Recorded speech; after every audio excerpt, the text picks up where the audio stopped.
Hey, it's Steve Dymszo for Agostini ModelSpace here and their new X-Wing model kit. If you remember, a couple of years ago we did a series on the Millennium Falcon teaching you how to paint it and detail it, and I guess that was pretty well received because Agostini inexplicably hired me back. So I'm not going to question it, let's just run with it. We've got a lot of material to cover with this X-Wing video. We're going to be talking about the kit parts. I have the first 10 sets of parts from Agostini. We're also going to be talking about the X-Wings, how they were designed, how they evolved. Got a lot of material to cover, so let's get right into it. All right, so before we get too far, one thing that we do want to cover is that this is a subscription kit. It is $64.99 a month for 25 months. If you purchase it in the US, you can also buy a premium subscription for only $10 more a month, where you can get a landing bay diorama for your X-Wing. If you're in the US, you get it all at the end, all the parts for the landing bay. You also get some really cool gifts during the subscription, like what? Well, you get a binder for your magazines, you get an X-Wing bookend set, and you get a X-Wing power bank. I have no idea what that is, but it sounds cool. I want one. One other area that we do want to cover is that we know that some people may be a little bit nervous about building this model. I do want to emphasize that it is nowhere near as complicated as the Falcon, and tons of people got through that one okay, including me. I built 3 of them. If you don't have a lot of modeling experience, not to worry, because ModelSpace will have tons of information on YouTube and on their website available for build diaries, little tips and tricks on how to put the models together. And then of course, if there's enough interest, we can do the painting diaries later. But there will be plenty of support from the guys with customer service and the website if you get missing parts or you get lost anywhere. So don't worry about that, don't get scared. It's hard by the yard, but a cinch by the inch. So let's get into this thing. The X-Wing model kit that they are producing, Agostini and ModelSpace, is 1/18th scale. So what does that mean, Steve? At 1/18th scale, the model is approximately 29¼ inches long. It's pretty big. The studio scale models, like the model we have here, was approximately 22 inches. Why the difference? Well, there's a lot of good reasons for it. At first, I was a little bit concerned about it being larger than studio scale, but when they first came to me, they explained why, and I was like, eh. And then we had a conference call and they explained a little more, and I was like, eh. And then they said, we're gonna throw huge amounts of money at you to do this video, and I said, I love it. What are the reasons for having this model as large as it is, which is the almost 30 inches long? Well, there's a number of reasons. One is that you can get more detailing into it. If you have a smaller scale model, some of the detail parts, with some of you may have been aware from the Millennium Falcon, sometimes they got pretty tiny, and if you lost them in the carpet, they completely disappeared into that interdimensional vortex. So the X-Wing is a larger scale, the parts are bigger, you don't need an electron microscope to assemble it, so that's good. And it gives them plenty of room to put in this metal armature system, so there'll be a skeleton just like the Millennium Falcon, where you attach these parts with screws, and then you attach the body panels onto the screws, or in some places they'll just literally snap on. So the larger scale enables them to use this skeletal system where the parts aren't too small or too fragile. So that was one of the reasons. It also incorporates a number of features. I had to write them down because I'm old and I can't remember my own name. So, for example, the larger scale enables us to have a working X-Wing mechanism. So you'll be able to use a remote control, push a button, and the wings will open automatically by remote control. It's witchcraft. Ooh. It'll have a removable hyperdrive unit, which will pop out of the back section here, and you can examine it to your heart's content. It will have an opening cockpit, so I have a couple of the pieces from the issues that I received, and it opens. Ooh. And there's 2 little pins here, and I think these are to simulate the pneumatic struts that were seen on the full-size set. I don't see other reason for them to be there. An important note also is that because of the larger scale, the cockpit will represent the full-size set, not the original kit parts that were used to make the filming miniature. We're kind of rough, So because of the larger scale, they're able to put a much more detailed cockpit in here, and everything will look much larger and much cleaner in this scale. You also get a light up working R2-D2. Ooh. If you examine the movie scale R2-D2 in comparison to the one that you get from Agostini, he's much larger, and because of the larger size, we can put in more detail, and they have some working features. What are those? Well, let's find out. There's a little motor in here. His head will turn on a little motorized gimbal, which is pretty cool. He's removable. He lights up in a number of places on the dome, and you actually get a third leg. So if you want to display him next to the model, you can angle the legs and you can have him displayed on his third leg. So that gives you a lot more display options, especially if you're getting the diorama base, because you could put a pilot and an R2 next to it, an 18th scale, and that would look really cool. This is an 18th scale Hasbro figure, and actually he is now in scale with the X-Wing model. So you could display a Hasbro figure next to it if you wanted, and the leg falls off. The model also features an opening proton torpedo bay, which was here. And if you're a Star Trek fan, they're photon torpedoes, but if you're a Star Wars fan, they're proton torpedoes. There's a difference. You can play with that to your heart's content. There's also working cockpit lights, engine lights, and they've included this nifty thing that falls on the floor. Fiber optics in the guns. So when you have these assembled, there's a light system in the gun barrel that illuminates and it projects out from the tip. This is actually correct. The original filming miniatures had, at least some of them, had fiber optics and the tips lit up. We presume to give the animators point light sources to animate the laser blast from. So this replicates that. That's pretty cool. I've never seen an X-Wing model that has fiber optics in it. A couple more important points with this model kit. I don't have the parts yet, but because of the larger size, it also includes the landing gear, so you'll be able to display the model. If you push your remote button and close the wings, you'll be able to put the landing gear in place and display it in a landed position, again, to display in the diorama if you so choose to purchase that with the premium subscription. This model is more pre-finished than the Falcon was. Falcon had some miscellaneous panels, weathered and painted, but they've gone to the extra expense of doing more detailing on the X-Wing model. So if you are a beginner or an amateur and you're a little concerned about it, this model will be much more finished than the Falcon, and you don't have to worry about painting it. It will still look like a very presentable model without any paint apps at all. But if you're one of those people that want to completely repaint it and do it over, we'll get into that in maybe a later series of videos on some tips and tricks on how to do that. In this section, we want to talk a little bit about the history of X-Wing models. We have several here. One of the original concept models for the Star Wars X-Wing was what a lot of fans call the dragster X-Wing. It was made from a dragster car body, and it had some pretty garish green and yellow and red markings all over it. It was kind of a neat looking thing, but obviously we're pretty glad that it actually evolved into the models that they did here. As you can see, they're a lot better looking. Another concept for the X-Wing was created by Ralph McQuarrie when they were trying to sell Star Wars, and they used his paintings to show the studio kind of what these models would look like.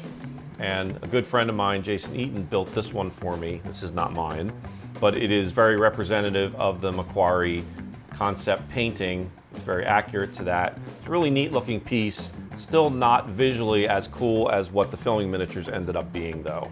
So I'm still kind of glad that it evolved into where it is. This is the more iconic piece. It's much more detailed. It's more aggressive looking with the larger, much sharper nose, and I'm a big fan of the final design. No X-Wing video would be complete without a discussion of the archive and what the models were used for filming. So back in 2005, Master Replicas went and we referenced the X-Wing models. The one that was at the archive was Red 3. There was also a surviving Red 2 model. Red 5, however, was repurposed for either ESB or Return of the Jedi, so it's gone. It's been repainted and redetailed into another X-Wing. So unfortunately, we can't show you any pictures of Red 5, very detailed. Agostini will be publishing some shots of the Red 3 model that we took pictures of, and some Red 5 photos that were taken while the model was still around. So those will be available probably on the website, so you can use those for reference if you'd like to paint Red 3 instead of Red 5. I think we also have some Red 2 shots as well. One of the things that is debatable, but we're going to try to solve that problem right now, is what color were the X-wings.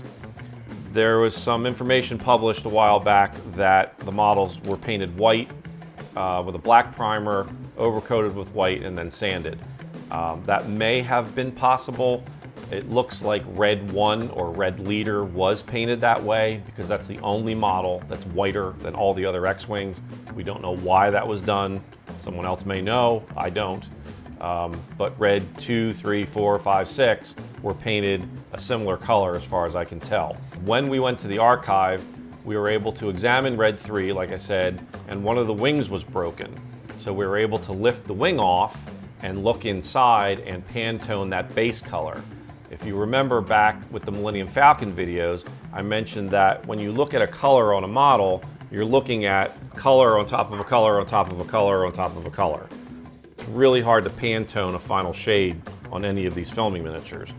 According to what I was looking at, I'm going to say that Tamiya AS16 light gray is probably the closest color for Red 3 and Red 5 that you can use as a base color.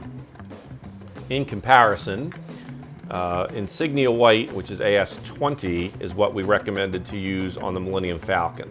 The Falcon was definitely whiter than the X-Wings. This is still not white, it's really like a pale gray, but AS16 light gray is several shades darker. Important safety tip, don't go by the color of the cap on Tamiya colors because they never match the paint. So you should spray it onto a test card first. But I can tell you from experience that AS16 is a very good reference to use as a base if you want to repaint the model.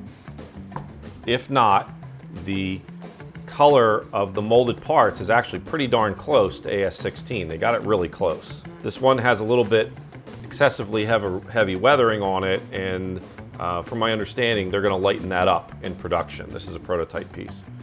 Also, a good note for this video is that this is a prototype part, so your production pieces should look a little bit different. And one of the things we caught was that this red marking for Red 5 is supposed to be a little more outboard by about a 1/4 inch. So they've talked to the factory and they're going to see if they can move that in production. They're also going to try to lighten up some of this overspray because it's a little bit dark. So we're going to get into specific details on the X-Wings now. How were the original models built?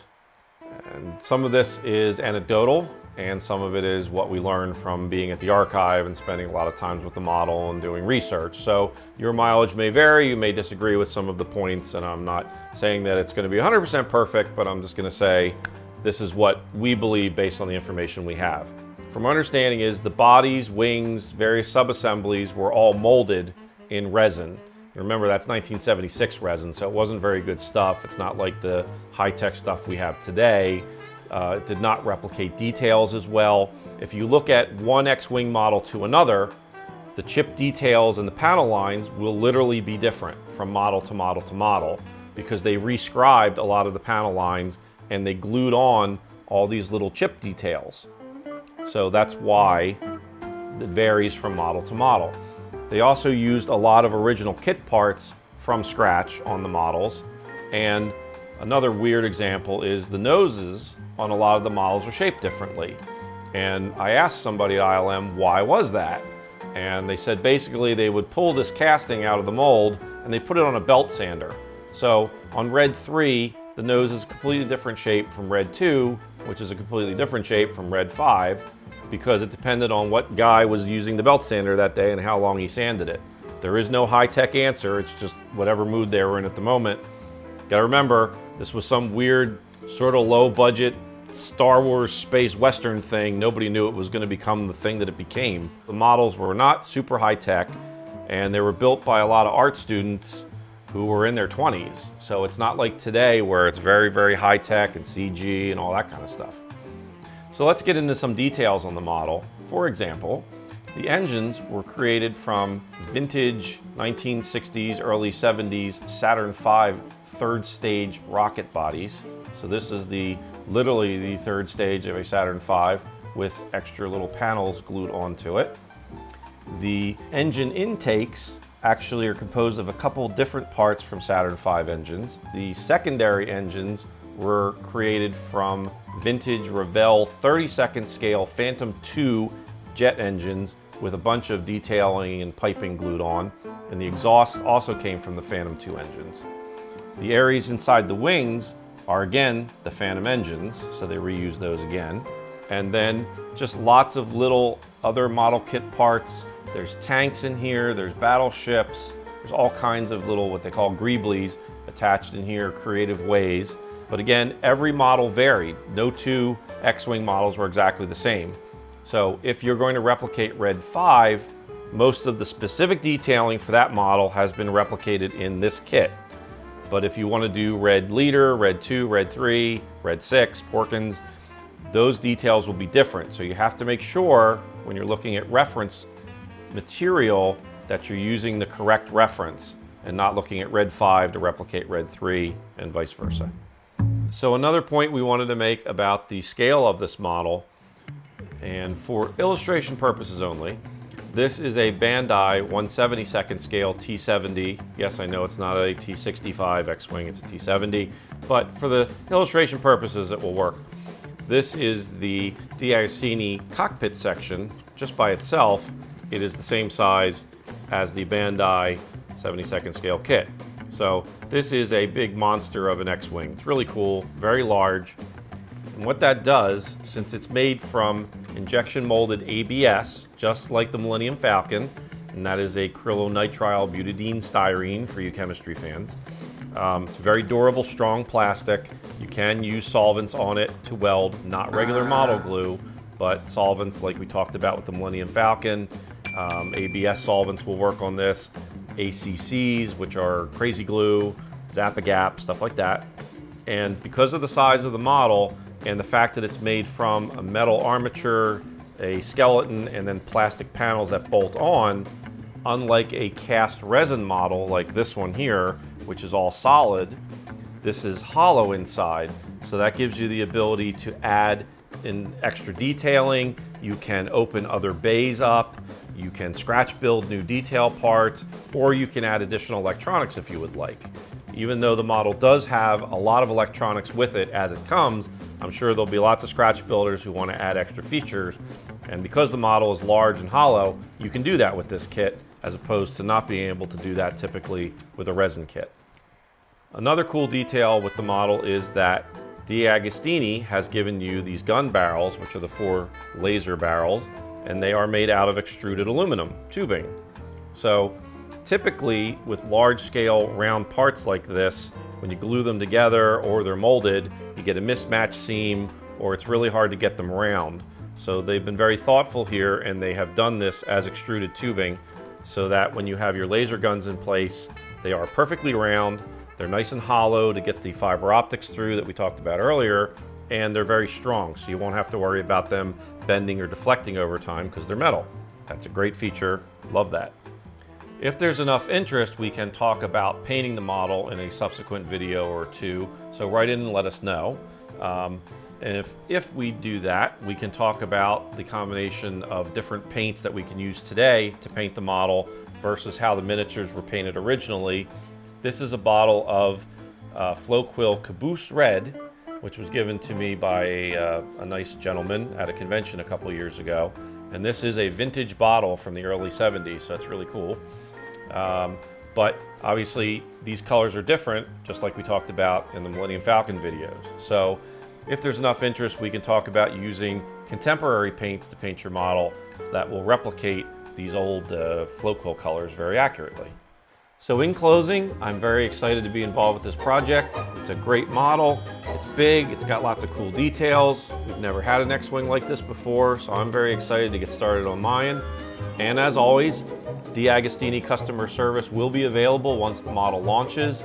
There will be step-by-step YouTube videos on how to build it. There's going to be reference material posted with pictures, all kinds of information. So you won't be out there by yourself, so don't worry, don't be afraid. We will take this journey together. It's very exciting, and we'll end up with one of the coolest X-Wing models ever made. So thanks for watching.